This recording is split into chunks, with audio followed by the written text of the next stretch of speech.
Hi everyone and welcome to another episode of the Love of Wisdom Book Club. This is a slightly old episode that took me a while to get round to editing because of time constraints. But I discuss The Coddling of the American Mind by Jonathan Haidt and Greg Lukianoff with my brother Thomas Coddling.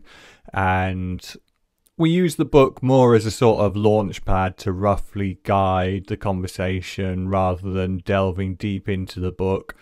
When listening back and editing to it, I don't feel like I was certainly at my sharpest on this day. I feel like there was a bit of a fumbling, meandering approach to it, but I also think that that is sort of the point, because that's how you think about something. You know, you have to be able to speak to, I mean, how many people, myself included, I'm sure many of you listening have said something out loud before, and as you say it, you sort of go, no, that doesn't make sense, and you can only think that through by speaking out loud. And so the mistakes, the stupidity, the humor, that's all part of the thinking and learning process that I'm trying to incorporate and embody in this. You know, sometimes, some days that goes a bit more smoothly, some days it's a bit more bumpy, but it's all part of that process. And I guess I just approach it with the idea that we are all far less intelligent and far less knowledgeable than we could be, and hopefully this is a journey to remedy that to the greatest extent that I possibly can. And yeah, I hope that you will join me on that journey, and I hope that you enjoy the episode.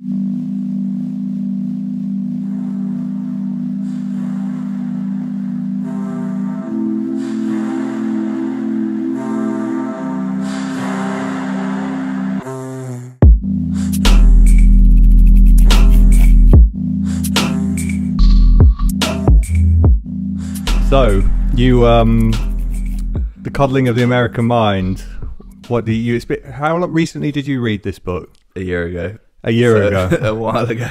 Okay, but I know you've sort of been brushing up on it to try and refresh your memory a little bit. Yeah, you've got 5 minutes ago. You've got it beside you. So, I think one of the first things that we should probably bridge. Obviously, the title of the book is focused on America. Yeah. Do you think this book has as much significance in the UK as it does in America? Yeah, 100%. Obviously, I don't know the statistics in terms of stuff in the UK because I've just read this book, and it's mainly American based, as you just pointed out. But yeah, without a doubt, like you can. There's so many different things that is applied to, I think, probably most of Western society, to be honest.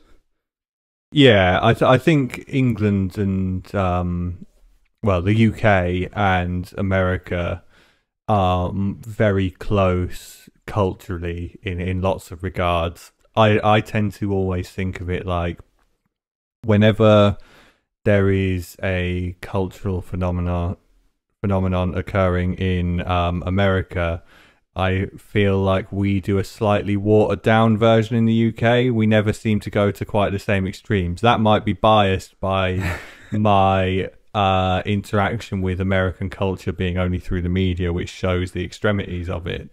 Yeah. But and also they have a larger population, so you just expect more instances of the things that occur.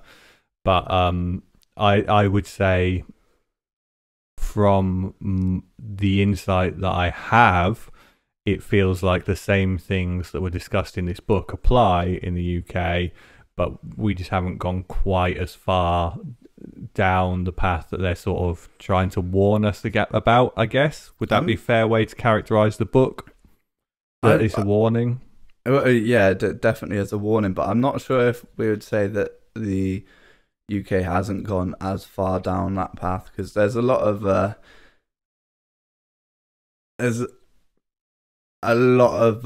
common enemy identity politics in the UK, which is spread throughout all like universities, like obviously with the rise of Jeremy Corbyn and rise and fall, and everything. It's gotten a lot of young people into politics, and I think that is one of the big things within this book is young people going into politics and or taking part in political sort of thinking and then going to extremes of it. Yeah, I guess we should, rather than going straight into detailing it to what degree it applies in the UK compared to the US, we should probably focus on that, on what the book is about. And so the book sort of starts with was it 3 great untruths? Yeah. That they and this is sort of a play on so one thing Jonathan Haidt does, in fact he did a book called The Happiness Hypothesis that was almost exclusively about this, is he likes to use sort of ancient wisdoms and to test their utility in the modern world and what degree of truth is within them based on our current research and understanding of things. And so he felt that there were 3 wisdoms that had been turned on their head and and so he calls these the 3 great untruths, doesn't he? Yeah. Which are supposed to be like these big sort of lies. He uses untruths, which is a more polite way of saying lies, aren't they? But that are sort of being fed to people on a cultural level, I guess, that have a detrimental impact on them. Yeah. And you just read through them, so you'll be able to tell me the 3 great untruths better off the top of your head. Right, so I know one of them is the great untruth of, I can't remember it word for word, but it is basically the idea of us versus them. So we pretty much, people are either completely good or completely bad, and we look at like ourselves as good and other people that disagree with us or other people that since this book is mainly political, people from another political side as bad, pretty much, and there's a complete black and white thinking around that. Yeah. So for example, in the UK, you get a lot of people who are on the far. To be fair, it's more the further reaches of the left who tend to be skeptical of Labour as well, although not when Jeremy Corbyn was in charge. Who are sort of more socialist, anarchist, communist, that sort of far left politics. They would sort of say all conservatives are evil, everyone on the right is evil, you know, they're the bad guys, we're the good guys. And then on the opposite side of the spectrum, you would have, again, it tends to be more represented in the extreme reaches of this. You get this narrative that everyone on the left is evil, they're all just trying to undermine our society and all this sort of stuff. So you get 2 sides, you get this polarization where 2 sides basically view the other one as evil and themselves as good. And so what he's sort of saying in this is that black and white view of good and evil and where it exists in the world is fundamentally untrue. Yeah. Okay. So what was the great untruth number 2? To be fair, that one was actually the 3rd one, but it's the first one that came to my mind. It's all right. We don't have to go in number 2 in the order that we're reading them out, not number 2 in the order that he was written. So again, I can't remember exactly how it is worded, but it's basically the great untruth of your feelings are always right. So this idea that if we have any sort of emotion towards anything, then that must be true, and our emotions are completely rational, and you shouldn't go against what your emotions tell you. Yeah, and so it's this is played out in situations where it's like, if you are offended by something or upset by something, then that is inherently means that the thing was wrong. And they sort of, you believe that emotional reaction and take that as fact, regardless of intent, regardless of context. It upset you, and therefore it was an offensive thing to say. Yeah. And the last of the three great untruths. See, this is the worst bit, because the last one was the one that I always remember, and now I can't remember it. So it was the inverse of the Nietzschean "what doesn't kill you makes you stronger." Yeah, it was "what doesn't kill you makes you weaker," I believe. Yeah, that's the one. So, do you want to elaborate on that and what you interpreted that to mean? So basically, from my understanding, is we have pretty much gotten to the point where most people are afraid of any sort of challenge or anything like that, anything that ignites any sort of fear or any conflict, really. And if we engage in those things, then we're basically going to become weaker. So from like a young age, if children aren't being exposed to challenges and or basically, like, it's a weird way to put it, but safe danger. Yeah. And if they're not exposed to those things, then no, if they are exposed to those things, then they're basically going to become weaker mentally. Yeah, and so it's actually one of the things he tested in the happiness hypothesis was the Nietzschean dictum of "what doesn't kill you makes you stronger," and he basically went through all the research and generally found that it supported it, that it is positive for our development to challenge ourselves. And Vygotsky is a famous developmental psychologist, would be very commonly taught the basic entry-level psychology or on a social work course or anything that will sort of parallel that will cover Vygotsky's basic work around how children develop. And one of the terms that he came up with is the zone of proximal development, right, which is where you push yourself to a limit of your ability.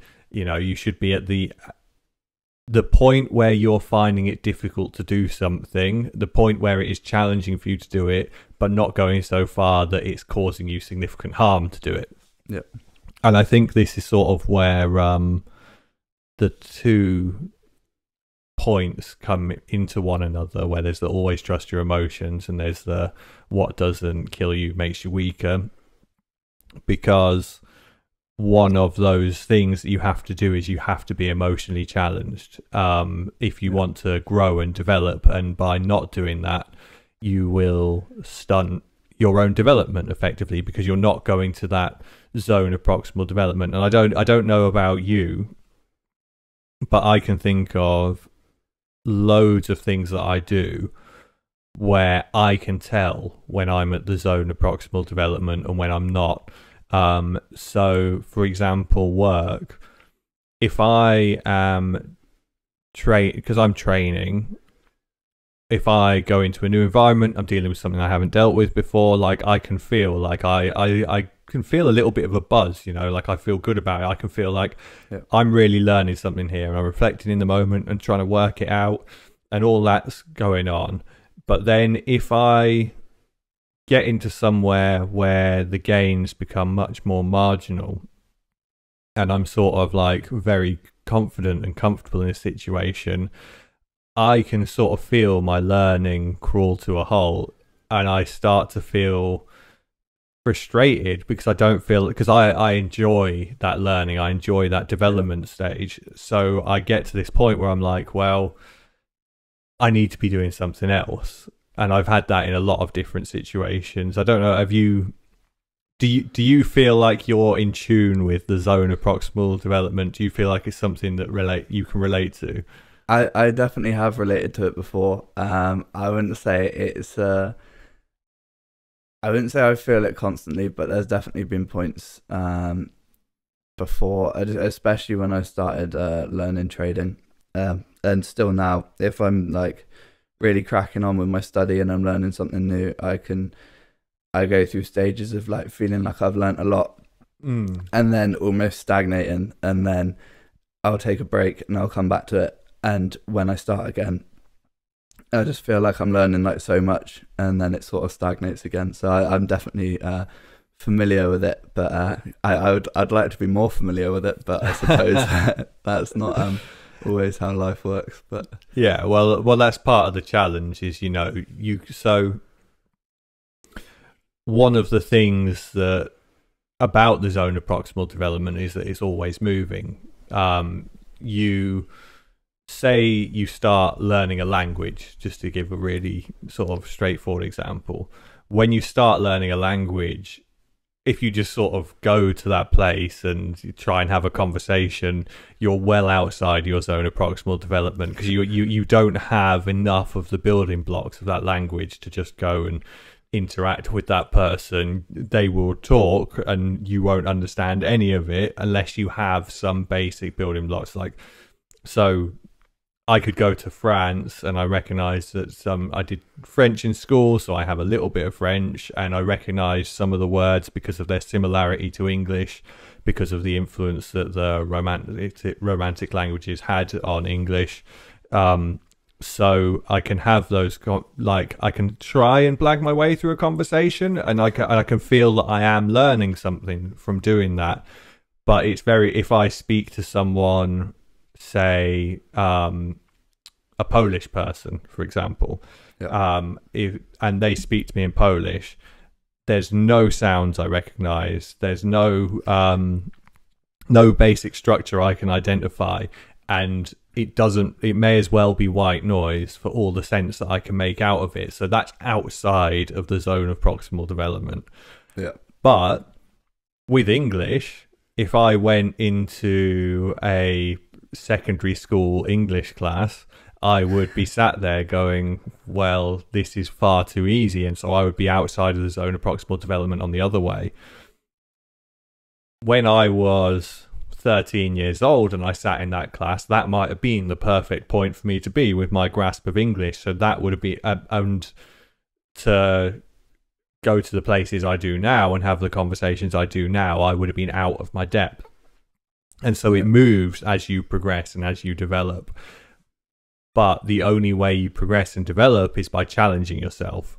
Because if I stayed in that secondary school class, I would never have developed beyond that level, because I would have lost, like, eventually that I fall behind that zone because that zone's progressing on without me, and then I've lost it. I have to go somewhere else to get that challenge. I'm just laughing because if I was back in a secondary school English lesson, I'd still be in the what was it, zone of proximal development. Yeah, my English is terrible. Well, I was thinking it as I was giving the example. I was like, my English spoken and written is pretty good, but if you asked me to explain grammatical rules to you, I couldn't. Yeah, my grammar is shocking. The reason I can't explain grammatical rules is because I am a native English speaker, and so I don't remember learning grammatical rules. I just picked it up through conversation and being taught to read and things like that. I didn't ever sit down the way, when I did learn French in school, we learned how to conjugate verbs, we learned the different tenses and things like that, and I have a rudimentary grasp of how you would structure those. I can put that framework onto English to some degree, but I also couldn't explain to you how those rules work or why, because because I didn't learn that way.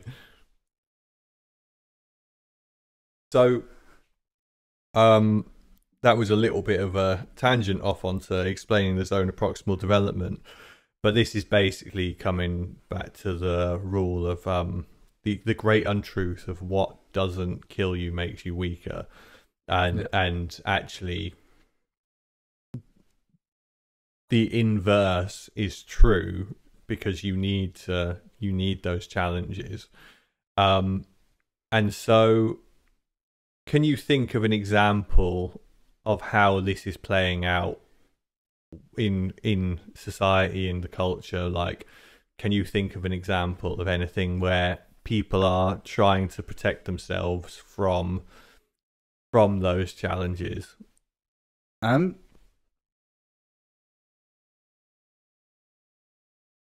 So there's so many, I suppose. But he says as his mind goes blank and not one of them will appear. Yeah, pretty much. It's all right. It happens to the best of us. I could see that look on your face where it's like, no, my brain's betrayed me. No, to be fair, I'm trying to think of one that doesn't cross over with another untruth, but it doesn't. We don't need to be that specific about it.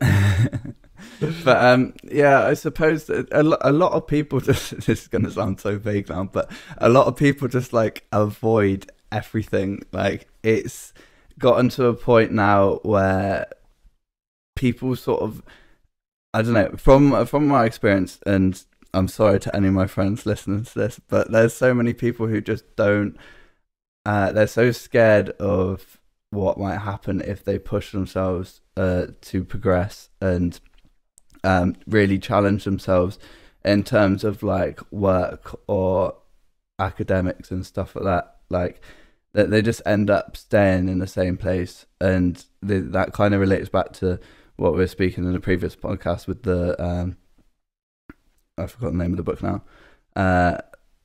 We spoke about Man's Search for Meaning last time. That's the one. And where a lot of people end up getting depressed because they just end up stagnating in what they're doing, pretty much. They just yeah. Well, so one of the examples, I mean, I think to some degree, some people sort of stagnating because of having a lack of drive or a lack of I'm trying to think of the most appropriate word, because it sort of feels like the lack of bravery, or the lack of incentive, or the lack of the sort of the lack of confidence to sort of go and do something that challenges them. Confidence is probably the most appropriate word. They lack the confidence to do something that really challenges them. And I suspect that people like that have always existed within the population to some degree. Yeah.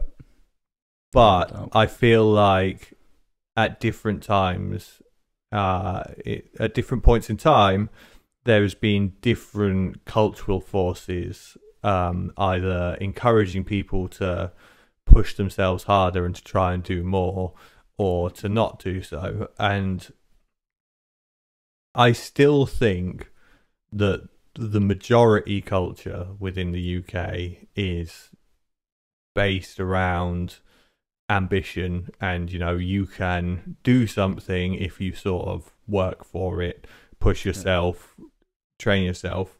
You have to work for it, whether that work is through education, other training methods, or through just experience and building yourself up. If you start packing in a warehouse, whether you can move up to manager, whether you can move up through that chain of command, whether you can maybe get yourself a forklift license, get yourself a HGV license, move up in roles to better paid jobs. There are different ways of progressing. Thinking like the building trade, you start as an apprentice, you work your way up, you get a full-time job, you develop a few more skills, you save up a bit of money, and then you go and start your own business. And then, like, there's a lot of people who used to do that, and it used to be a really good career option for people, but you had to be willing to put in the work. And the other route was, there are many different routes, but one of the other routes would be to go to university, get a degree, maybe go on and get your master's if you have the ability and the inclination to go and get a PhD, and then go into the working world, and then you will be prepared and worth more. You've increased your market value by attaining a set of skills that not everyone else has. And less the more skills you acquire that other people other people have, the more valuable you will be. Yeah, but sorry, that's only specifically looking at like a working perspective as well. There's also a lot of people are terrified of doing things like going traveling or moving to another country to do this or that. And that's it. Like, people are sort of scared of the what ifs, and they believe that there's so many possibilities that could happen that will do this to them or do that to them, that they just it's kind of like also an element of stagnating from fear of like the unknown, which then ties into like the high levels of like anxiety and depression among like young people, like in the modern world. Which is a massive shame, because actually in many ways we have more opportunity to do those things than we ever did before. The world is more connected, it's more affordable to go abroad. I don't know about now, but maybe maybe a few years ago before pandemic and everything. Well, if you even if you compare now to 20, 30 years ago, you know, how difficult would it have been to go to Australia for 2 years 30 years ago compared to now? It would be a huge difference in terms of affordability. Yeah. But, so, I did get a little bit sidetracked there. The point was that I think the overall culture of the UK is still geared towards ambition and pushing yourself, but the percentage of the culture that reinforces the idea that you shouldn't push yourself and that you should be coddled, to make a quick reference to the title of the book, is a more substantial minority representation in the culture than it used to be. So I think that, for example, let me give you an example from work.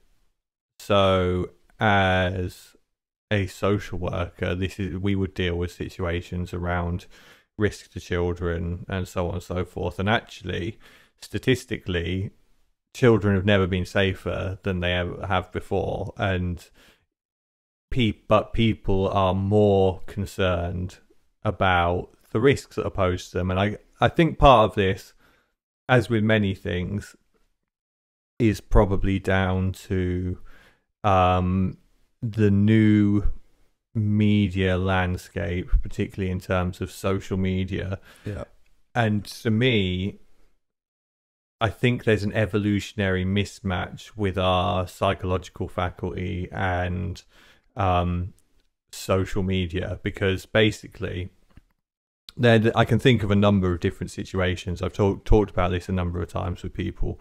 A number of different social patterns that get amplified significantly by social media. It's the technological revolution that has widened our networks beyond what we've ever been able to use before.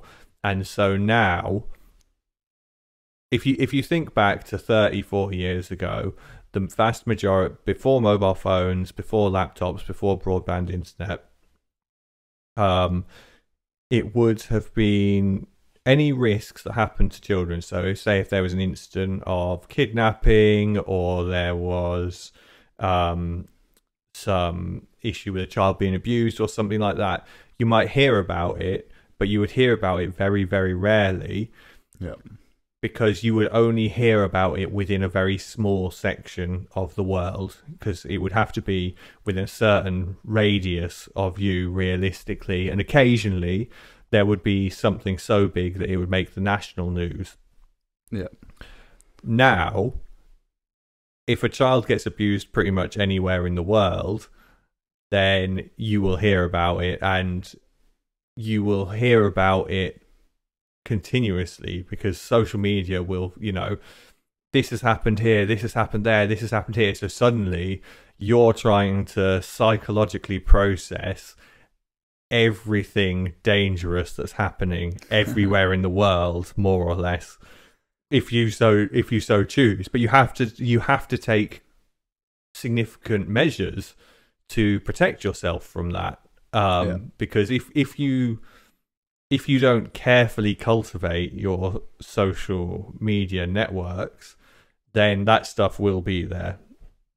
Yeah. And so I want to give an example that I was trying to give before I got distracted. I'll try and stick on topic just once. At some point during the conversation, I'll be brief, I swear. I was working with a parent who had 2 children. I believe the eldest was 8. I think it was 8. And this mum was letting the 8-year-old walk across a main road to go to the corner shop to get her stuff. Yeah. I don't see an issue with that. I think that if that's managed correctly, and if that girl's been, given that responsibility and trusted to go and do that, that's a positive thing. That's encouraging her independence. It's encouraging her to manage her own safety. And it's also 5 minutes, the shop was very literally across the road. Now, I was an apprentice, so I was just watching what was happening in this. And at the time, I didn't question it either. It's only something I reflected on when I was reading this book, actually, because we're going back a little while. And someone else who I was working alongside said to her, "Oh, you shouldn't be letting her go to the shop on her own. If you have to, then you should be out in the garden watching her to make sure that she's supervised the entire time." And I thought to myself, that because there was another child inside the house, and I was like, there's a difficulty there, like a practical difficulty. It's not necessarily logistically easy to do when you've got 2 children that you're looking after. And I was like, how much difference to safety does that actually make, and what message are you sending to that child? Yeah. And there's a similar case that they talk about, although to a more extreme case in the book. I think you mentioned it beforehand, with a child. How old was the child that was sent on the? Was it the bus or the train? It was the underground. I think it was in New York or something like that. It was in like a big city, and basically the child wanted to ride the underground on its own, and it was like it wanted to. He, I think, not it, wanted to. The child called it. Yeah, basically wanted to find its own way home, and the mother was just like, "Yeah, go for it." And sure enough, the child took the journey, got home, everything was okay, and then they started doing more of it, and basically letting the child sort of have a bit more freedom and sort of do its own thing.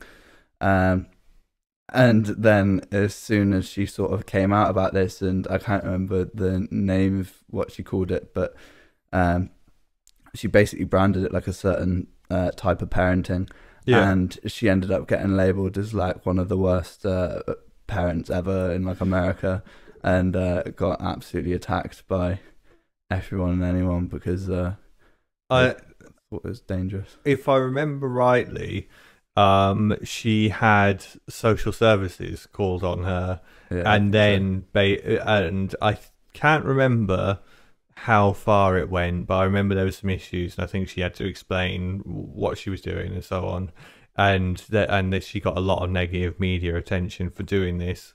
I can't remember how old the child was. I think it was under 10, I'm sure. I think it was like 7 or 8 or something. Okay, but it had all been planned quite carefully to encourage this child's development. It was, I'll give you exactly the amount of money you need, and there's someone meeting you at the other end, and there was all these sort of measures taken, and the whole point was for this kid to practice being independent, and it very much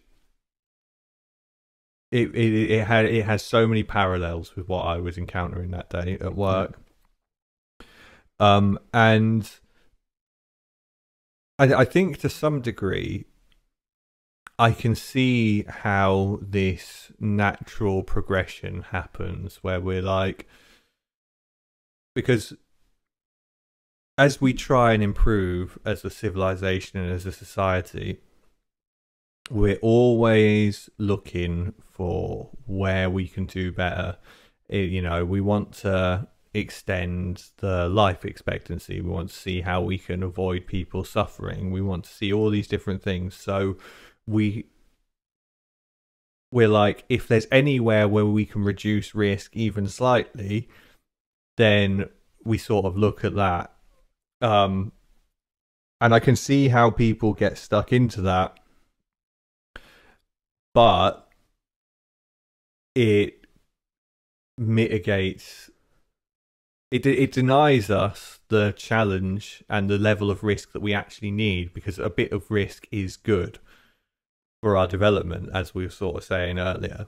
Yeah. Do you think it's about progression as a society, or do you think, because back to what you were saying earlier about all these new media sources like social media and everything, and the amount of, obviously, like, the human brain's more prone to paying attention to negatives for like survival and stuff like that. So like now we have such an imbalance of negative news compared to positive news, because let's be honest, positive news doesn't really like grab people's attention. It's not clickbait enough. Like everything needs to be negative because it provokes like outrage. So I think genuinely, especially with the crime spike in America in the early 90s, late 80s, was it?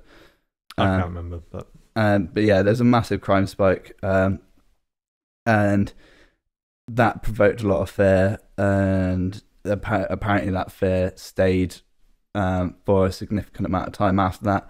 And now social media has been brought in as well, and everyone's just so scared of anything.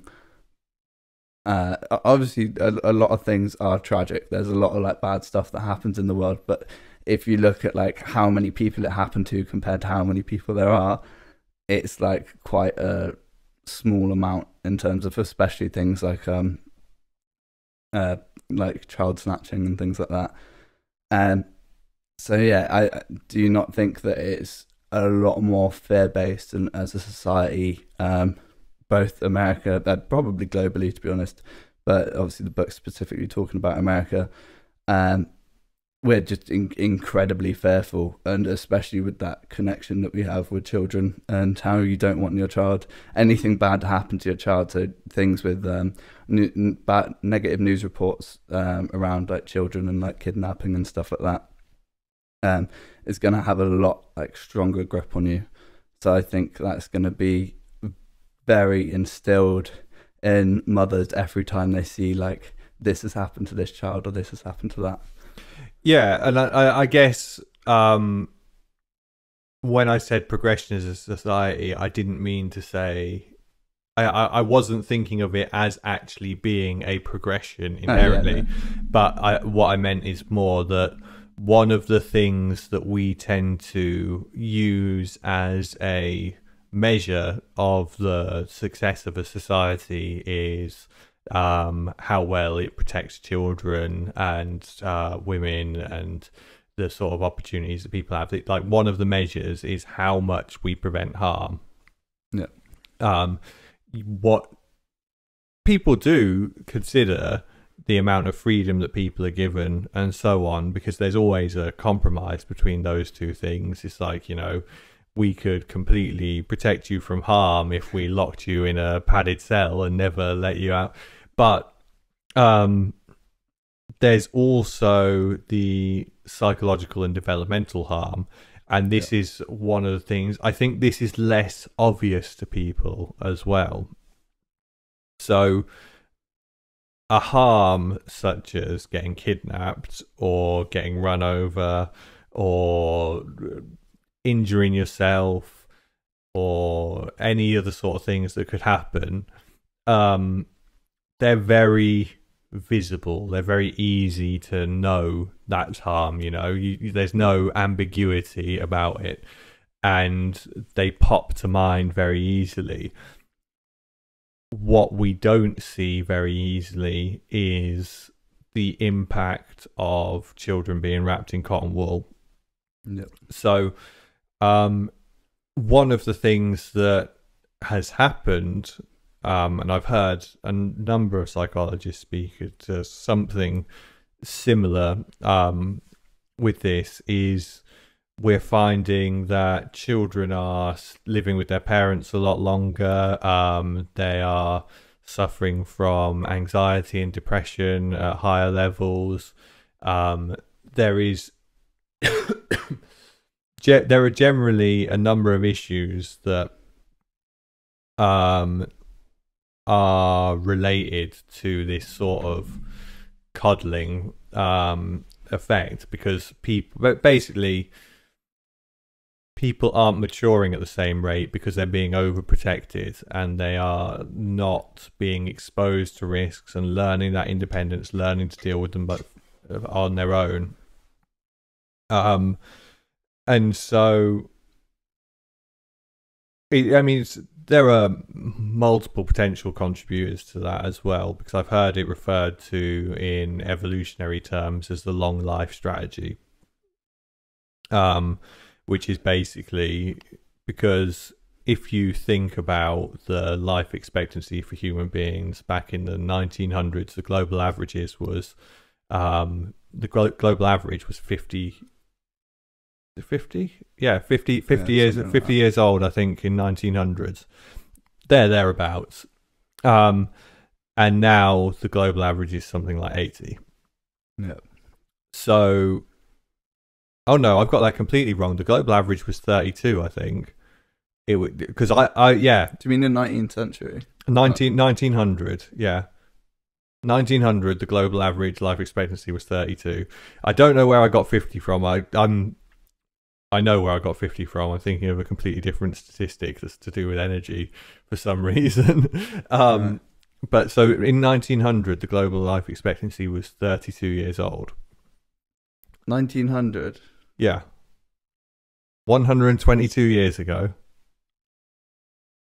That seems way too low. Well, that you can look it up if you want. I will later. Yeah, just or you can trust me. But so for the majority of our evolutionary history, the life expectancy has been very low, and now we're getting more than double that as the average life expectancy. What's the average life expectancy in the UK? It's like 86 or something like that. Something like that, yeah. It's and ever increasing. So when your lifespan is expanded so significantly, you don't have the same pressure to mature. Right. So obviously when you were likely to die at 32, at 16, you sort of needed to be considering your career, you needed to be considering your family, getting a house, all these things, because if you were going to reproduce and pass on your genes, you didn't have very long left to do it. Whereas now, you've got quite a lot longer. Obviously, there's still biological limitations for women, but even still, that potentially gives you until your late 30s with some caveats to that. So it makes sense in that regard. So that's more just to say that there are potential other explanations for people leaving home later, but there's good evidence to suggest that the coddling effect that this book is talking about, and the over safetyism is a term that I commonly hear used to describe it. The safetyism is having a negative psychological impact on children, and it's that hidden impact because it's what Freud spoke about with the Oedipal complex that commonly gets misrepresented as people just wanting to sleep with their mother. It was about overbearing parents who were too close and protected their children from all the harm and sort of kept them in close to them, and actually that does them harm because then they're weak and they can't deal with the dangers and the hazards of life and the challenges that poses. Yeah. Do you think it's well, I'm sure it's not as black and white as that, but there's also an element of the idea of maybe not, well, obviously in extreme examples as well, but it's not specifically just the fact that children aren't being exposed to these things. It's also the fact that when they are being exposed to these things, their parents are incredibly fearful. So they're like worrying so much, and like obviously the connection between like child and parent is obviously depending on their relationship can be quite strong, and you can usually sense when your parent is like anxious about something. So like it's not just the fact that we're not being exposed to that, it's also the fact that we're being exposed to our nervous system sort of having a anxious reaction to the experience of being allowed to do something that's potentially dangerous. Okay, so I'm gonna repeat that back to you just to make sure that I've got it. So is the question that it's not just being denied the opportunity to face challenges, it's also the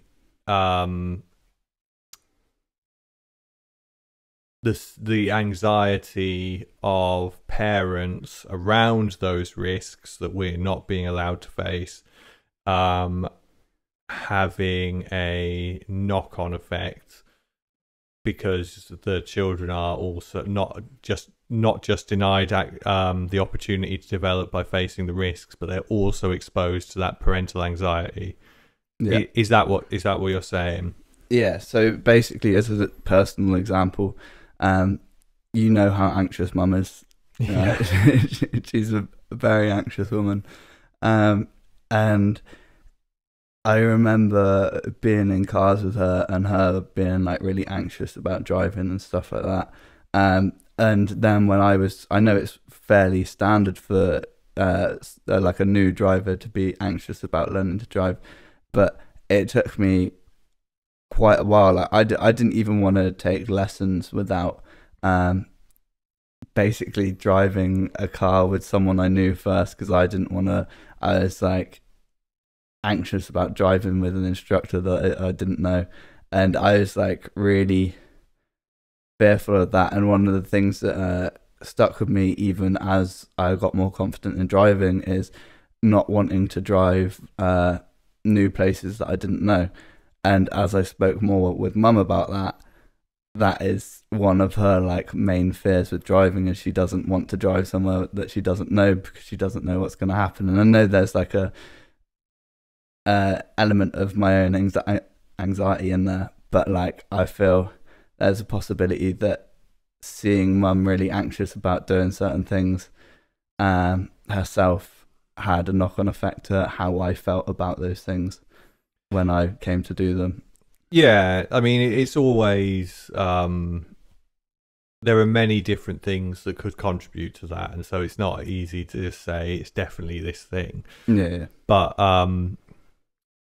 But one of the things that you do as a child, and you'll see that this is really sort of basic developmental psychology that you would learn with attachment theory, and I think it was Bowlby, but for some reason I'm getting a little bit of doubt in the back of my mind. It did run this experiment anyway, where babies would be left in a room. They would basically be in a room with their mum, and then a stranger would come into the room, and then the stranger would leave the room. No, sorry, and then their mum would leave the room and leave them with the stranger. Then their mum would come back, and they would basically run these different scenarios. And what it sort of showed was that babies look to their parent to, if they have a healthy attachment with that parent, they will look to that parent to sort of see, what do I do? Yeah. So if there is, you will probably know this as well because you're sort of reading on dog behavior and stuff like that. Yeah. You know, if it, I'm just imagining already someone, the flack I might get for comparing babies to dogs. But it's too late. I've gone down that road now. But there is a similarity there because neither of them know how to navigate the complexities of the adult world. Yeah. And so what they tend to do, providing the relationship has been sufficiently established that you are, as a parent or as an owner, in the case of dogs, are in charge, the competent one who knows what you're doing, the person who should be looked up to, then if something novel and unexpected happens, they look to you and go, is it a risk or is it okay? Yeah. In the case of the dog, if the postman comes and the dog freaks out and goes, oh my God, if you get worked up and you're trying to drag the dog away from the door and all that, the dog's in its mind is going, okay, there was a stressful experience, this person was stressed, that means I'm right to panic at this situation. Yeah. Going back to the baby, a stranger walks into the room, the baby looks at mum doesn't change her behaviour at all, the baby carries on. If the stranger comes into the room, mum acts fearful, the baby starts crying. Yeah.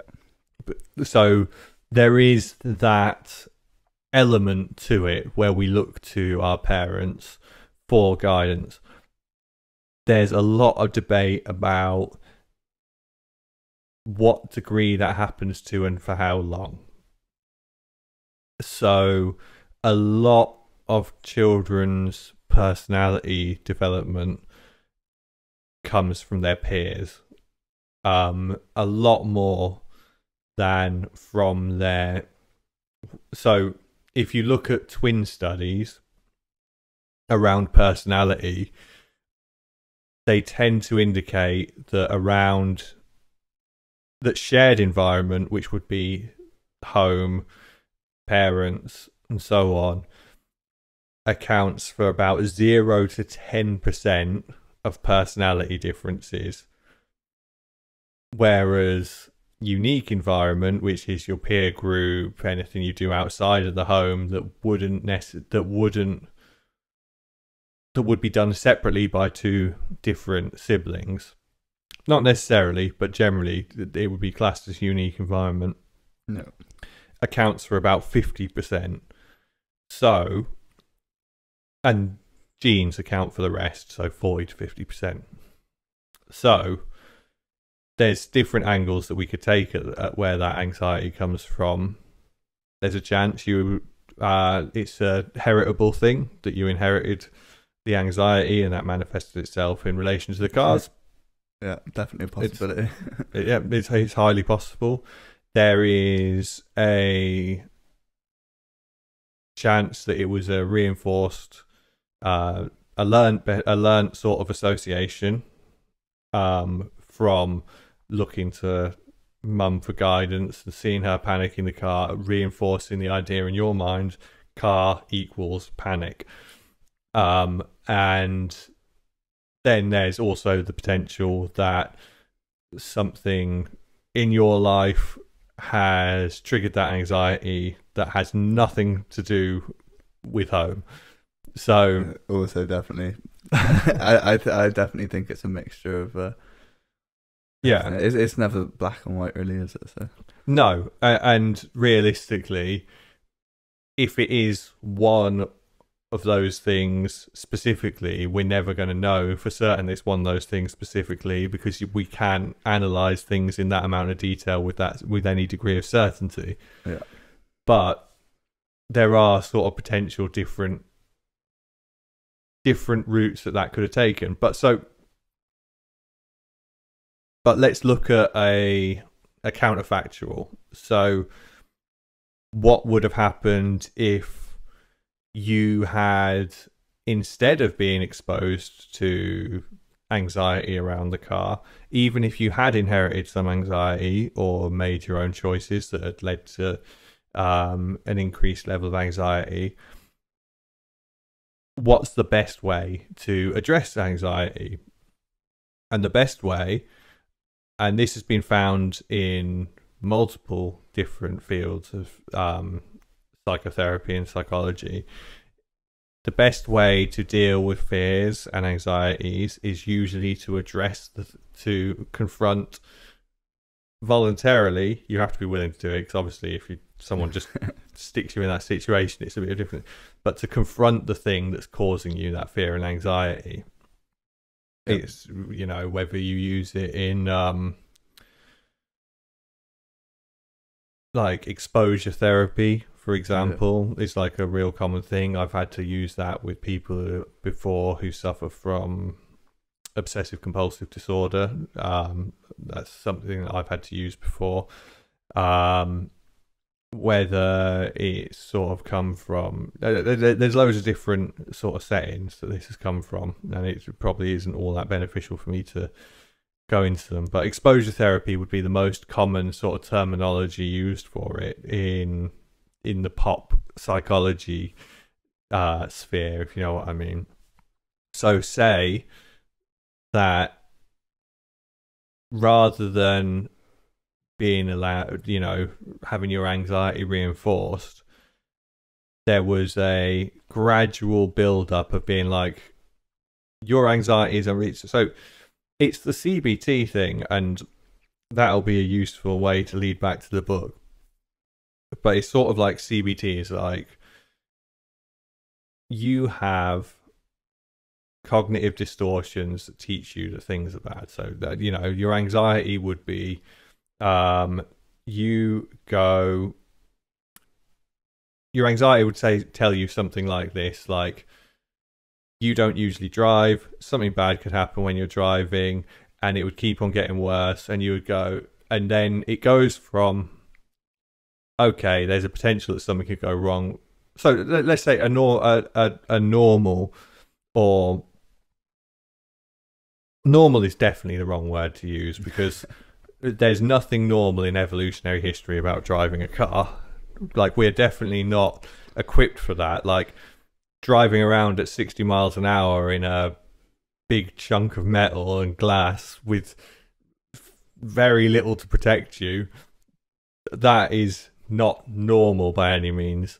So it's no wonder our brain would I'd say it's probably more normal to have an anxious response to that situation. But as an experienced driver, you sort of get in a car, you stop thinking about the risks. But say, like, you know, it was icy round here the other day. Yesterday, it was really icy on the roads. I went out and I was like, okay, driving in ice always carries a risk. I knew that. And when I went out, I put my boots in my car. I made sure I had some food and water in there and a warm coat. And because I was basically like, I'm probably not going to need these, but if I do happen to end up stranded, then it would be nice to be warm and fed. But you tell yourself, okay, realistically, what's the probability of me getting into an accident? Very low, higher than normal because of the ice, but it's still very low. And then you say, okay, if I do get into an accident, or if it's higher than usual, what measures can I take to avoid the probability of an accident? I'll drive a little bit slower. I'll drive in a higher gear so that my tyres don't slide. All these different things that I'll rely on engine braking rather than foot braking. All these different things that make it better to drive in icy conditions that you pick up over time. And then you're like, okay, and what if there is an accident?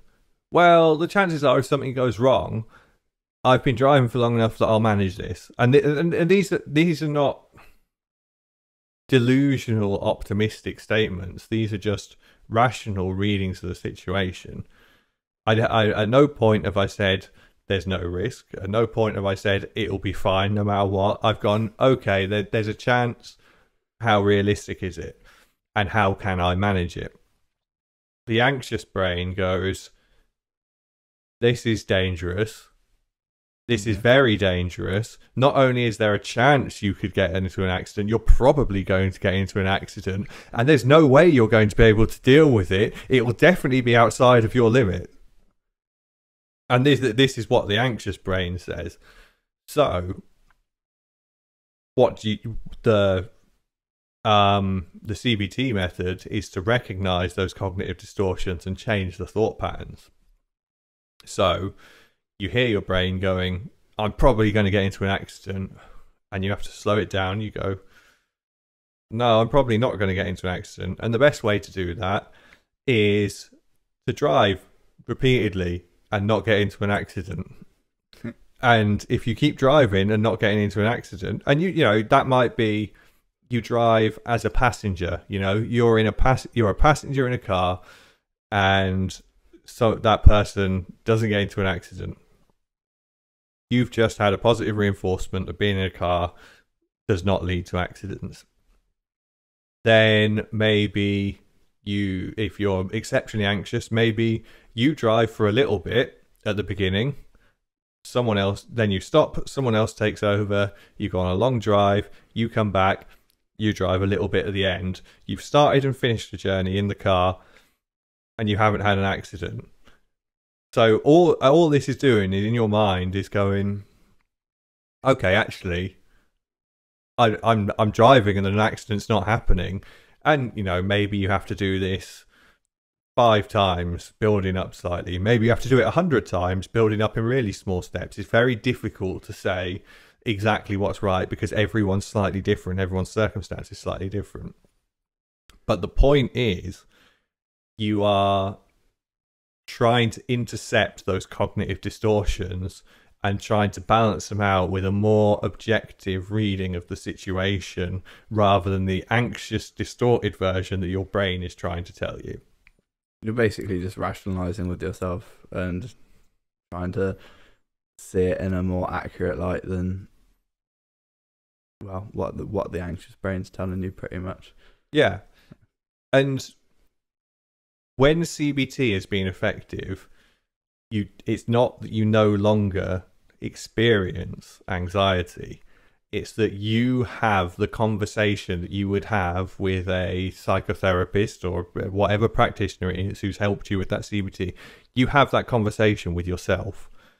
And I am generally very confident in lots of situations, but it's not like I don't experience some level of anxiety at some points in time. It's very rarely obvious to other people if I experience any anxiety, because in my brain I'm having that conversation with myself. It's a two-way conversation. There are two versions of me speaking to each other. One is going, okay, this is really dangerous, this is the worst case scenario that could happen, it's likely to happen, blah blah blah. And the other version goes, no, that's not very likely, and think of all the other dangerous situations you've been in. You've come through all of those alive. You've come through relatively unscathed. You always manage your way out of it. So why would this one be any different? And that conversation's going on all the time. And it almost always makes me able to go through things, but that's taken years and years of practice. And so to bring it back on track and onto the book,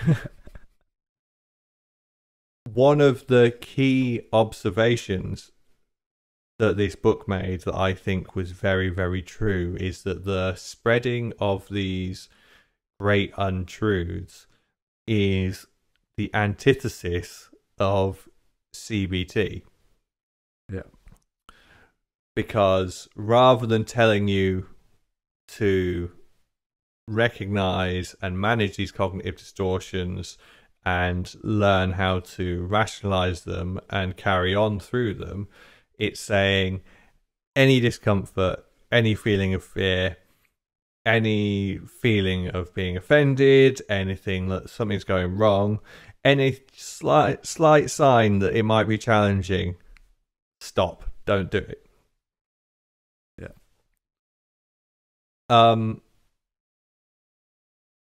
So can you think of some, because the book brought up a number of examples, and I know you were listing them to me beforehand. So what were the sort of, there was a number of examples of how this was spilling out into culture.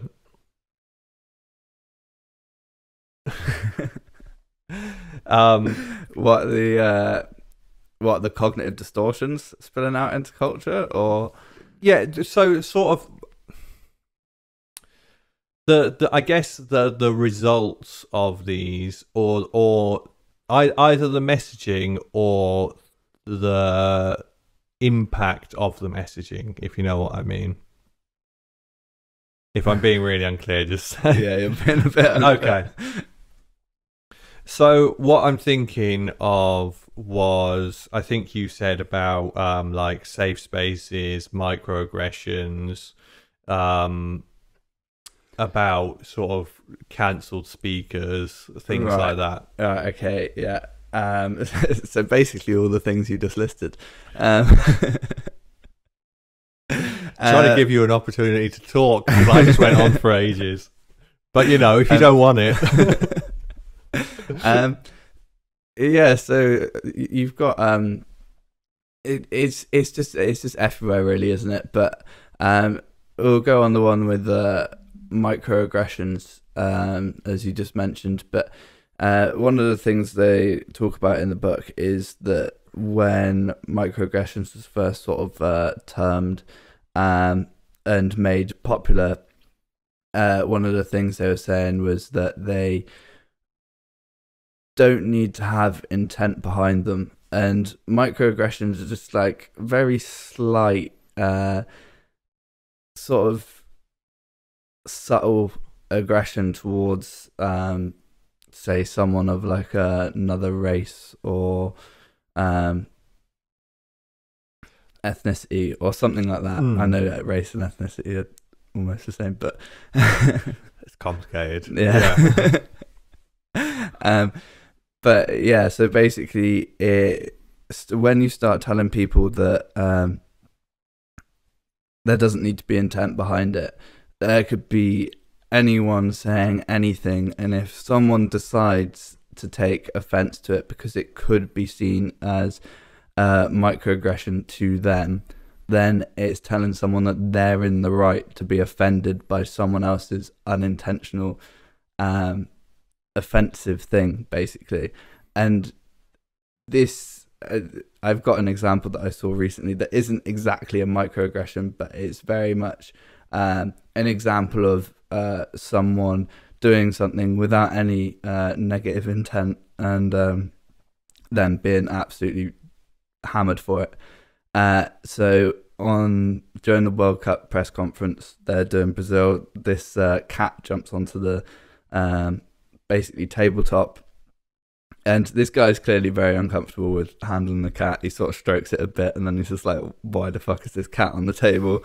And I'm pretty sure someone's telling him to get rid of it, and he doesn't know how to handle it. So he does what they used to teach, which is pick it up by the scruff of the neck, but he also picks it up by like lower down. So he uses both hands to pick it up, so like one on the scruff, one lower down on the back, sort of picks it up very like, not for very long, literally just picks it up and sort of chucks it off the front.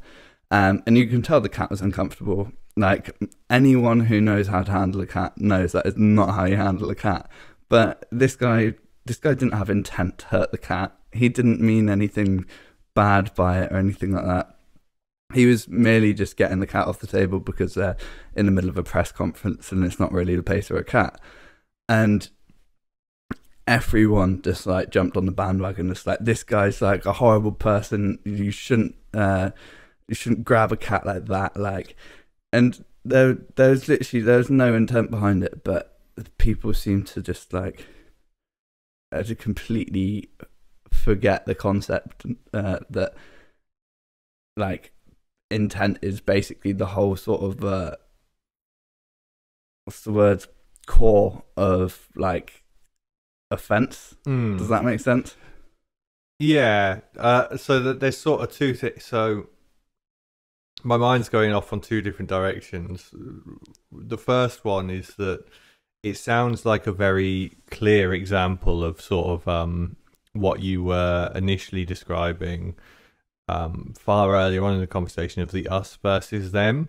Yeah. Because what the argument is that this person, by doing something that fell outside of the in-group's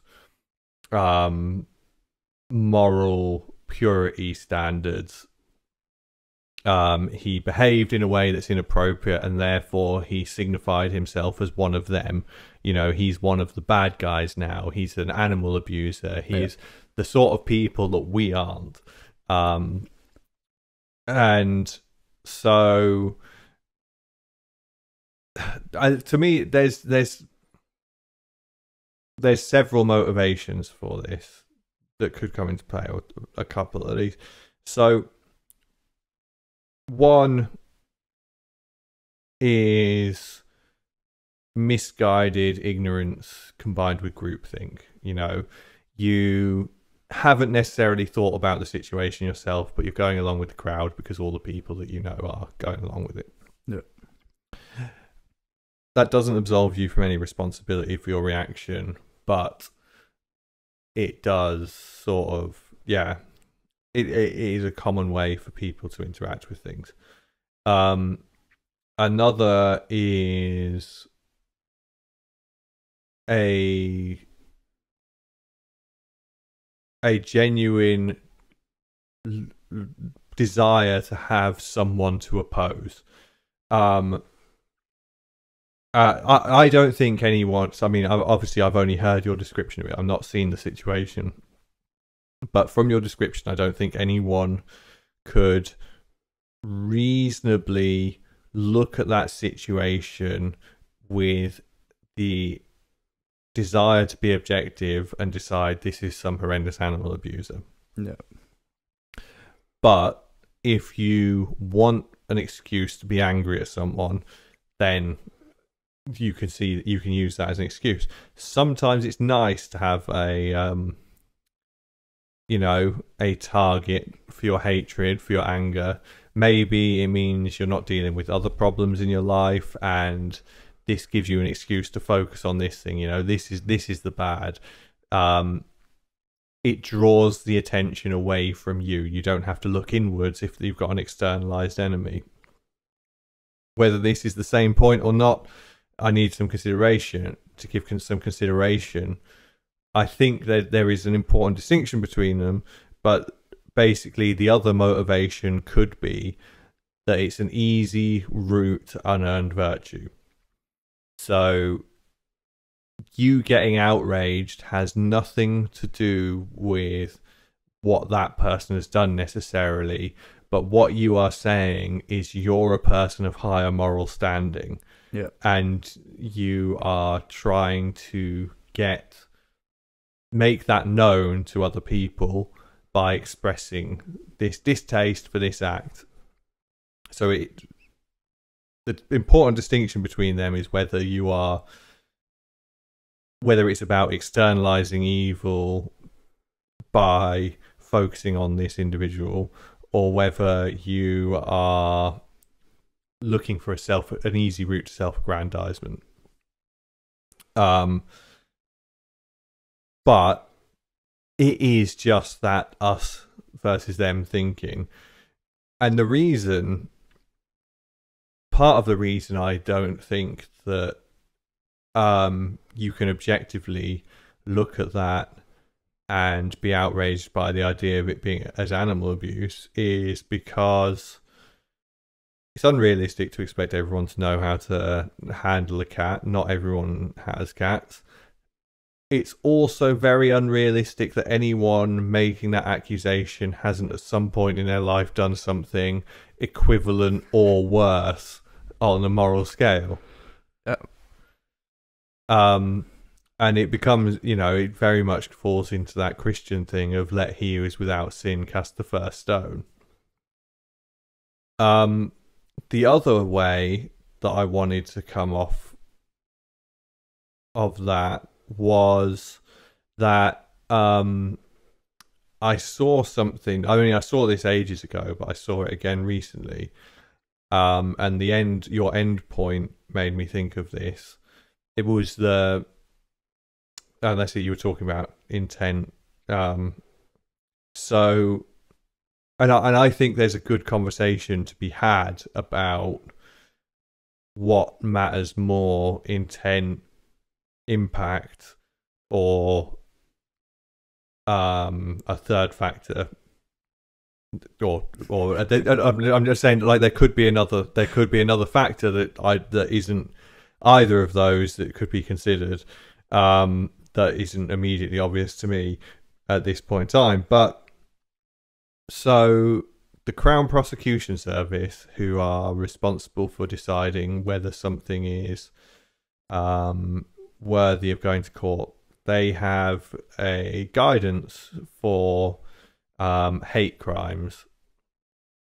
And I'm going to fumble this a little bit because I can't remember it word for word, but it's something to the effect of: a hate crime is anything in which the victim or someone other than the victim perceives that the intent was that the act was motivated by a prejudice against a specific characteristic. So the criteria for whether it is considered a hate crime or not is whether anyone perceives that it might have been a hate crime. That's insane. And that with no consideration given to intent. That's literally insane. I would argue that using that as a criteria undermines the fundamental right, which is the right to a fair trial, i.e., we are innocent until proven guilty. Yeah. It is part of the Human Rights Act in the UK. It is part of the UN Declaration of Human Rights, so it should be applicable in the vast majority of countries. And if you are saying that someone is guilty of a hate crime, or someone has committed a hate crime if someone else feels like they've committed a hate crime, then at what point is that person considered innocent? You know what? That actually kind of reminds me of the South Park episode where they keep basically calling immigration on their friends and sending people to the immigration sort of prisons. I know it's not exact relation, but it's sort of similar in the sense of you'd be like, this person's an immigrant, so take them away to the prison. So like, I don't think I've seen that South Park episode, and I'm sure I've seen all of them. The one with the Mexican Joker, it's one of the later seasons. Cartman starts like calling immigration on like Kyle and stuff like that, and they get held in like a. Watch it. It's I've missed it somehow. I'll have to watch it. Yeah, no, it's a good few episodes, but yeah, no, it's interesting really because like that's a very vague definition, obviously. Like, if they were to take every single case seriously that anyone said that, like, I feel like this is a hate crime, they're going to be like, most of the time they're going to be like, no, because like most of the time people see something as a hate crime and or like over exaggerate. They're just going to be like, you can't just pick anything. But the definition of it is like so vague. It makes me wonder, like, where do the people that are actually making the decisions draw the line? Because it's not obviously it's so vague that there's got to be someone choosing where to draw the line, and if it's not written in the law, then it's going to be very, very dependent on, I don't know, who's working that day, of whether they want to, like, be careful with what I say here, but the race of the person working may have an impact on whether it's considered a hate crime or not. And like, I'd say the politics more likely, because you know, a lot of the one of the things that's always quite amusing about a lot of the most vocal advocates of sort of woke politics, who would be like, who would be most trigger happy with sort of hate crime laws, I'd imagine, are very often white, and trying to, in the same way that we were talking about that us versus them, the motivations behind it, there is a effort to signal to people that you are one of the virtuous ones and one of the good guys, and to put yourself on. And it all stems from that false dichotomy of there are good guys and bad guys. And once that's sort of in place, there is a motivation and incentive for people to paint themselves as good guys, and a certain number of people do that through trying their best to adhere to and push a particular ideology. Yeah. Have you heard of, I think it's called Status Game? I can't remember the last name of the person who wrote it, but it's by Will something. Very, very vague. Big up, Will. Yeah, to be fair, I haven't actually read it myself, but I listened to a podcast about it. But yeah, it basically talking about how everything we do is pretty much connected to status, and trying to get one up on other people, and constantly trying to climb the ladder. And I think that has played a significant role in what you have been defining as woke politics. I was just trying to think of the easiest terminology that will be most understandable to everyone. I would say, it's sort of a sort of extreme left-wing, like teenage politics is probably a bit condescending and degrading, but like, no, well, the massive majority of this new PC era has come from people in like uni and stuff like that, like young adults, teenagers, and sort of people in their early 20s and stuff like that. Like, the ideology itself stemmed from academia and people who are older than that, though. So it's not. I think it particularly appeals to people who are in that developmental stage, 100%. But I think there are people who should know better, who have more responsibility to hold. Yeah, without a doubt. But it's like in the book when they're talking about how the significance of this sort of politics has impacted universities from around 2013. So it's mainly people from the Gen Z era that are coming into universities that are now pushing these politics to extremes and causing like mayhem. But yeah, it's very much become a who can be the most politically correct, and I have witnessed this firsthand from many different situations where I've seen people arguing on Facebook over it, and like even people who are trying to argue the same thing but just continuously adding like more and more points to it. It's like, yeah, but you haven't thought of this yet. And it's like people on the same side arguing but like pushing to be like, yeah, I'm more like PC than you, like you. It's ridiculous. It's just people trying to see themselves as the best possible person they can be in modern society, and it makes you wonder that like how much of this is also exaggerated by the level of insecurity created by social media and just like normal media as well, because obviously, like you said, the level of anxiety and depression in young people nowadays is heightened, and there's a significant correlation with obviously the desire to be like a sort of like influencer or be seen on social media, for it to like, I don't know, if you aren't respected as much on social media, it can be damaging to your mental health.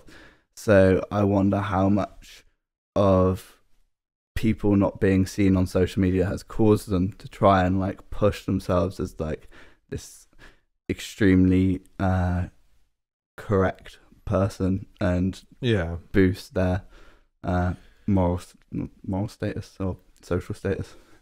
Well, so I think there are two different ways of looking at that from a sort of evolutionary psychology perspective.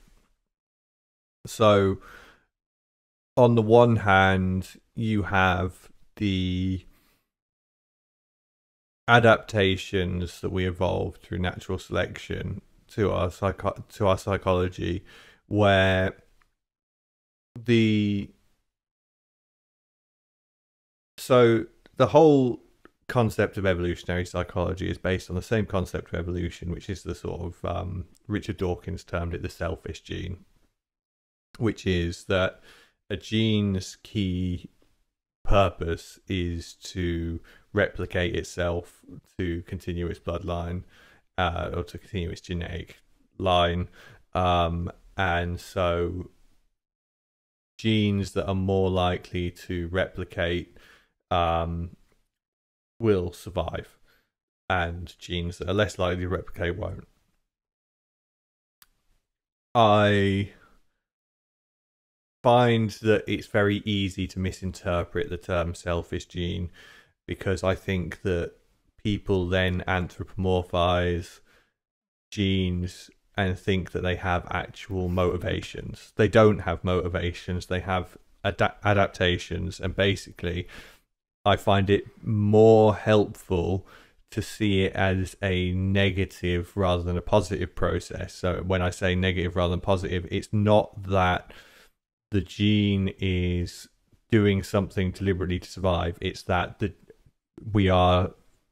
genes that are less fit for survival are deleted because they fail to reproduce and replicate. So when you view it in that negative way, I find it easier to I think it frames it better, because it doesn't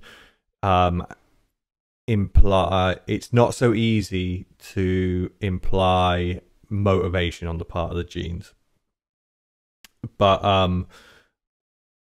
the way that a gene would survive, the genes that would be most likely to survive would be the genes that were most likely to make their host attract mates. So sexual selection plays a huge part of evolution. So people trying to acquire and bond with, so pair bonding, basically people trying to find, well, not necessarily pair bonding, because there's a lot of polygynous history in human evolution, but yeah, trying to acquire mates, seeking mates, and um, so the genes are best at seeking mates, survive the longest, and are the ones that we inherit. One of the things that would have made, particularly on the female side, because throughout human history, when up until very, very, very recently, and much of this still continues now, when it comes to procreation, if a woman falls pregnant, then she's going to be increasingly vulnerable for 9 months. Plus, she's going to be responsible for feeding the baby for a certain period. Human babies are very dependent on their caregivers, and throughout the vast majority of human history, women will have played the main role in that. So for extended periods of time, they will have been vulnerable and fairly reliant on support from others that may well have been the father. Not in every case, but it's the father in humans a lot more than it is in any other animal species, really. Or there are some exceptions to that. There's always some exceptions to that, but in the vast majority of cases. So one of the things that in humans, there's mutual mate choice. So men and women are both selective about their mates. But women tend to be more selective. And one of the things that they would look for are cues that would suggest competence and ability to provide. So they would look for status, because status would suggest that this person is more likely to be able to protect me, they're more likely to have good genes, and they're more likely to be able to ensure that our child, and therefore the genes, continue on and make it to adulthood and then propagate, and then the genes continue on, and so on and so forth. So status became an important part of human motivation because we had genes in us that create the emotions, desires, and drives to achieve status. That does not mean that it's a conscious, considered thing where people are sat there going, how am I going to get more status? There are some people out there like that, but very few. Yeah, it's very, very rare. But a lot of the behaviors we exhibit are in pursuit of status. So what you have in a lot of these political circles, as you would in many others, although one of the issues with the sort of far left political circles is that you have this, but because they're completely opposed to hierarchy on paper. They say they're completely opposed to hierarchy, but they're human beings, so hierarchies naturally develop. But because they because they deny the existence of these hierarchies, they lack the means of addressing them and holding them accountable, and therefore these hierarchies are completely unregulated, apart from by these complex games that people play, these sort of power games. And so you do find that lots of people, I take back to everyone, there might be some people who aren't, but most people on some level are playing power games. And one of the things that will achieve in a social network that is primarily organized around political ideology, the easiest route to status is to prove the greatest level of commitment to the political ideology. Yeah. So that, and I encountered this massively because I obviously used to hang around with these people. I used to be part of that scene. And one of the things that first led to me becoming disillusioned with it was I was like, everyone's just trying to get one up on each other and no one's ever safe, because the way that they do that is they call each other out, like, you're a transphobe, you're a bigot, you're a racist because you did this microaggression that would have been completely innocent in its motivations and completely undetectable to most people, but because I'm so radical, I can see that you've done this wrong, and everyone's trying to get one up on each other in that way. And once everyone sort of reaches an equilibrium of, oh, we've all agreed on this radical line, then to get more status, you need to go one step more radical. Yeah. And so it just escalates, and it gets more and more and more and more radical over time, to the point of absurdity. And I mean, that's in many areas of life, that's where we're at now. The other potential way of coming at it is mimetic. So Richard Dawkins again came up with the idea of memes, which are units of culture, whether that's ideas or habits, behaviors, so on. So the idea is that ideas are also subject to this same evolutionary process. So you can probably think about this. If you're in a group of people and you're trying to come up with a plan for what to do, the most likely plan to be followed through on is the best one that benefits everyone the most. Pub. Yeah, probably in the UK, yes. But there will be 10 ideas put forward, and 9 of them will be ignored, never to be thought of again. Say that's a meeting. People will bandy around ideas. One idea will come to be the most apparent.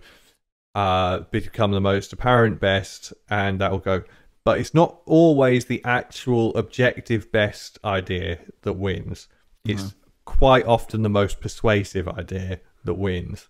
And this is because ideas, like genes, it's not that they have a motivation, again, but the idea that survives is the idea that's best at making itself replicate in people's minds. Yeah. So the ideology in itself, the political ideas, they are a meme. And the ideology that can spread the best is the one that can spread itself from person to person the best. And so this might be another reason why people fall into this thing of repeating and trying to trump each other and get one up, because the idea is just spreading itself, and all it can do is just propagate itself and propagate itself and propagate itself. And it's been so effective in doing that these people have become completely committed, and effectively it's acting like a parasite. You know, this idea is no longer benefiting the host, the person, but it is benefiting itself by using them as a host to propagate itself. And that mind parasite idea, there's several people who, it's not an original idea. There's several other people who've come at it from that angle and used that terminology. I don't know who came up with it first, and it wouldn't be fair for me to sort of start naming people in that regard. But when you think of people as captured by an ideology, and their soul and their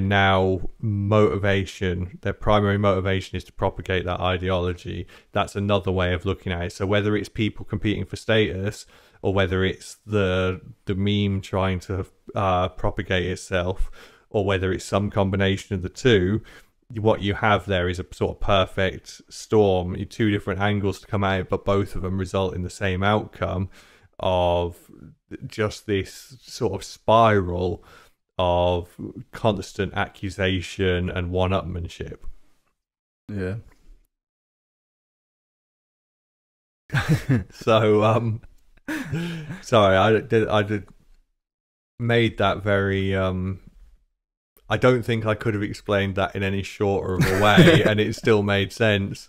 It did make sense. I was just I thought of something to say a minute ago, but it's just completely completely gone out of my mind. So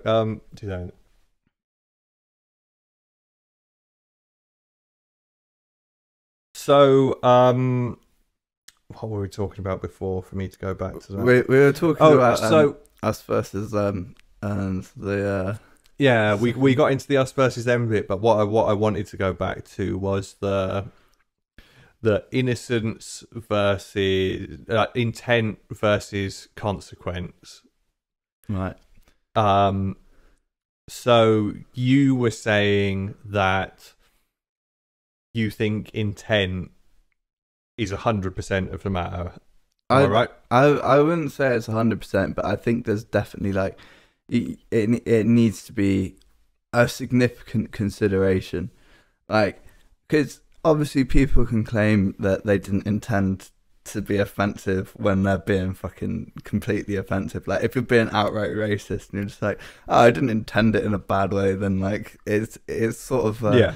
There's obviously a consequence there, because people lie. People are also just, some people are just ridiculously oblivious to these sorts of things as well, and they're well, basically coddled from the outside world and don't understand how like their actions and stuff can offend people. But I think intent is probably like the more significant one, especially when you're talking about things like microaggressions, because it's just what if someone isn't aware or isn't trying to hurt you or offend you or anything like that, and says something that you might find offensive, rather than going straight to what people do nowadays, which is like, this person's evil, this person's a terrible person, like they should know better, blah blah blah.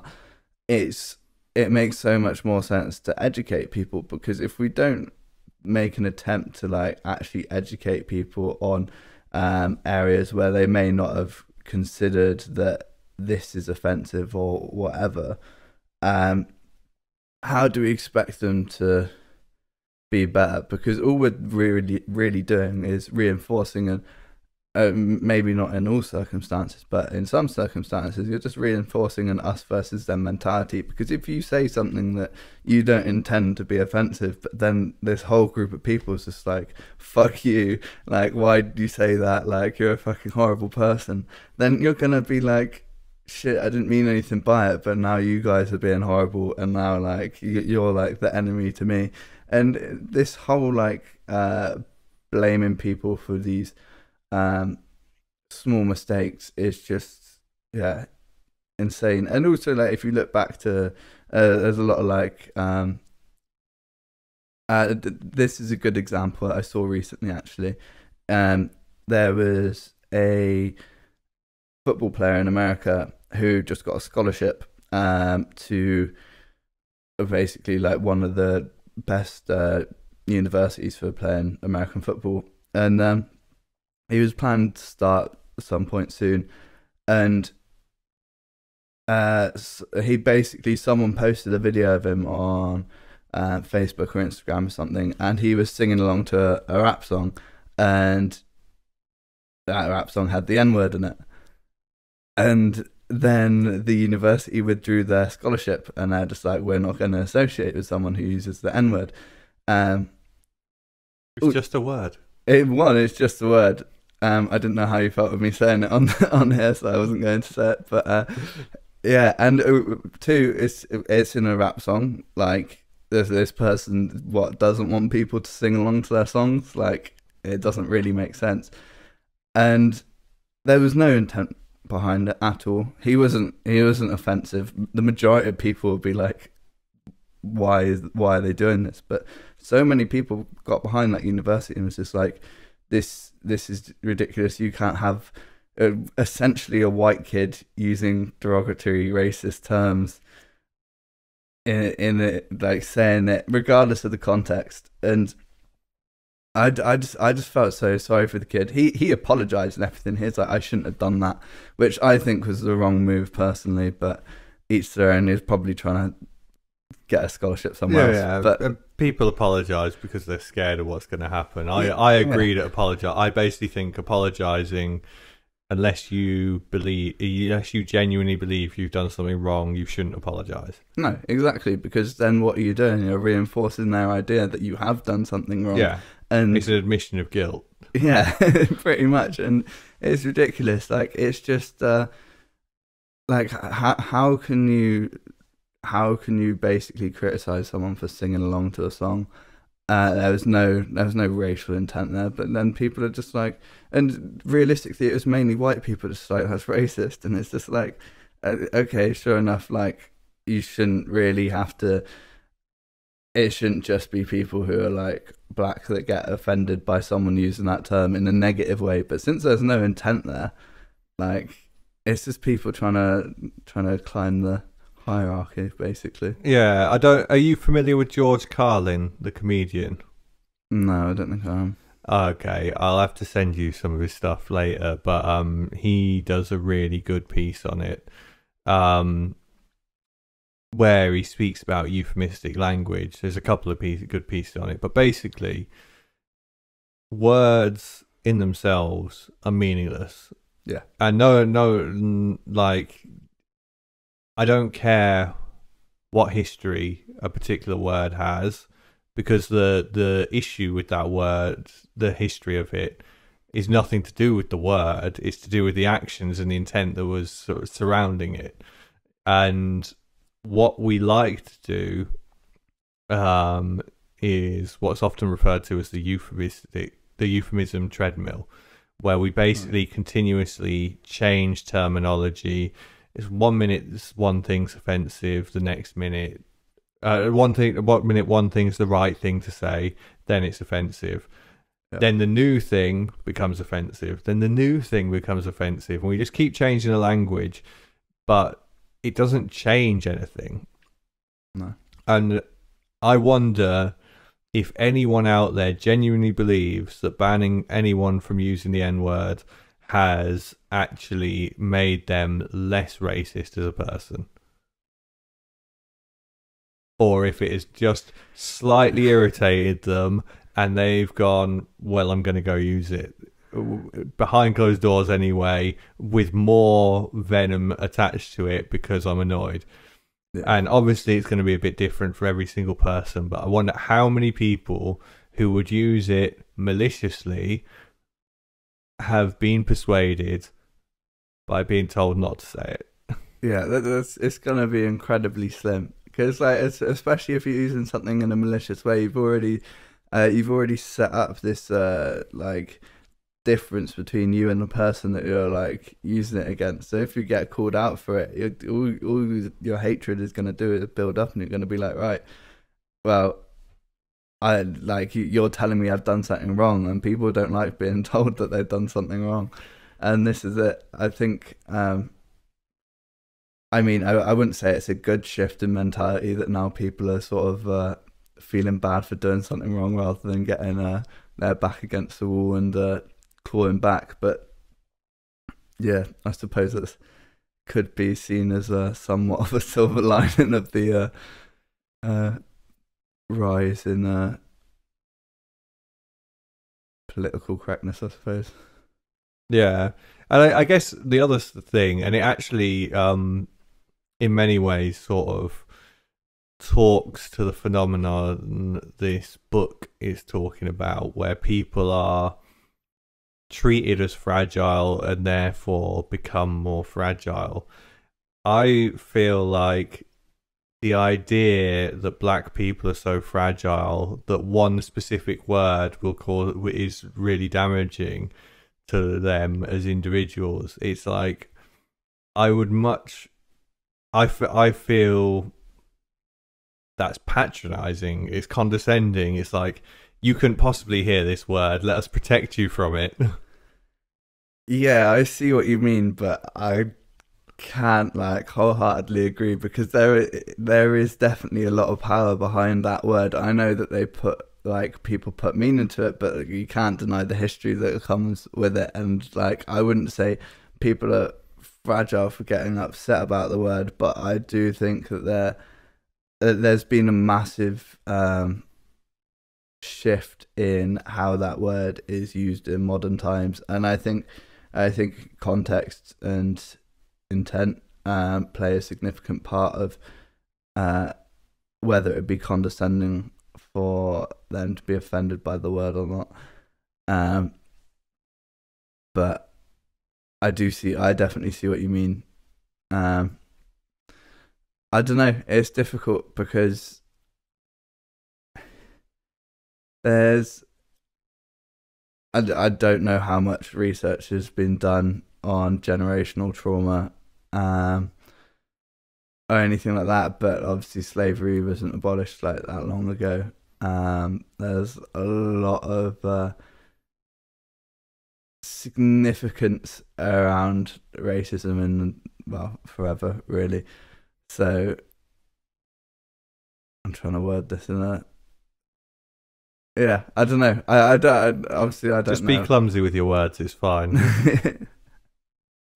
If you have to spend ages trying to pick the perfect words to for people to not misinterpret you and to not get taken out of context, then I think just be a bit clumsy with it, and people have to show you an amount of generosity as well, because a conversation, for it to go well, the onus can't be on one person to be perfect, because that's an unrealistic expectation. So I think whenever you're communicating, there is a degree of onus on us as individuals to speak accurately to the best of our ability, but there is also an onus on the person listening to try and interpret it fairly and in the way that it's intended, and to make an effort to understand it. And if that doesn't work, then you clarify that between you. But I think expecting one person to speak perfectly and then blaming them for every time they slip up is just an unrealistic expectation. To be fair, I wasn't actually really concerned with how other people would perceive it. I was just sort of more thinking of how to actually put it into understandable way. Well, that's a misinterpretation on my part, so I apologize for that. No, but I do agree with you on that one. Like, it's that, well, to be fair, that fits perfectly within the whole topic of the conversation. Is like people don't take responsibility for how they interpret things. They don't have an understanding. Well, okay, like that's a very blanket sort of idea, but there's a lot of people who don't have an understanding of their responsibility for their interpretation of how, well, yeah, their interpretation of a conversation or their interpretation of a video or like anything really. Like people skip their part in their responsibility to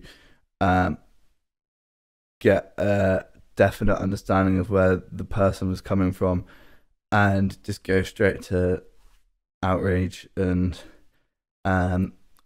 take their interpretation as a definite. And I think that ties perfectly in with the idea of basically always trust your feelings. Yeah. And this is, I mean, I guess one of the things that the book focused on massively. I think we're sort of reaching the point where we should probably wrap it up because we've been going for a while. But one of the things that the book focuses on a little bit is the wave of sort of outrage on university campuses and the cancellations, you know, speakers being uninvited and not being allowed to attend, and this sort of idea that if I hear these words, it equates words with violence, doesn't it? And it's this sort of idea that hearing these words is going to cause people harm, which it isn't. And in all likelihood, not hearing those words is going to cause them more harm. And I believe it was John Stuart Mill, I'll correct it if I'm wrong, who said, "He who knows only his own idea knows little of that." Yeah.